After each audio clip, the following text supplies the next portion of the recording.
यो संसार अचम्मको रहेछ हैन र। जब तिहारहरू आउँछ तब मासु खाने र रक्सी खाने रमाइलो गर्नुहुन्छ र कहिले सोच्नु भएछ अर्काको छोरा छोरीहरूलाई मारेर मसाला मिलाएर पकाएर खानुहुन्छ, त्यो मिठो लाग्छ।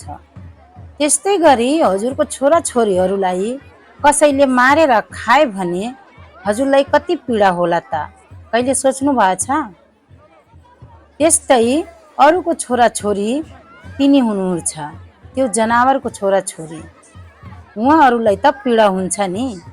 उहाँहरूको बोल्ने जिब्रा छैन, तर जस्तो हामी कराएर रुइहाल्छौँ हाम्रो छोराछोरीलाई यस्तो भएर, त्यस्तै उनीहरू पनि रुन्छन्। यो संसार भगवानको बनाएको एउटा सुन्दर संसार हो।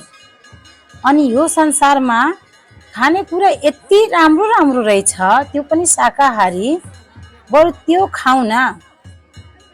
किन बेजुबान जानवरहरूलाई मारेर खानुहुन्छ?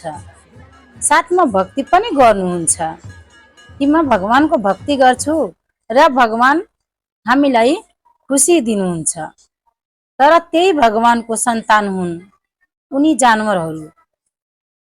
अब त्यही भगवानको सन्तानलाई मारेर खानुहुन्छ त कसरी सुख दिनुहुन्छ भगवान, भन्नुहोस् त। यो पुरा सृष्टि नै त्यही परमात्माको रचना हुन्, अनि त्यही रचनामा यस्तो गलत व्यवहार गर्नुहुन्छ।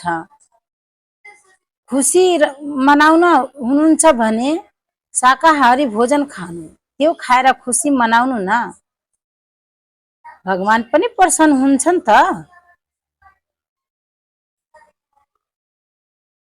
त्यस्तो नगर्नु, बरु सकेसम्म ज्ञान गङ्गा पुस्तक पढ्नु र त्यसमा लेखिएको छ कसैको जीव मार्ने होइन, उनीहरूको पनि अधिकार छ यो सृष्टिमा जिउने र रमाउने।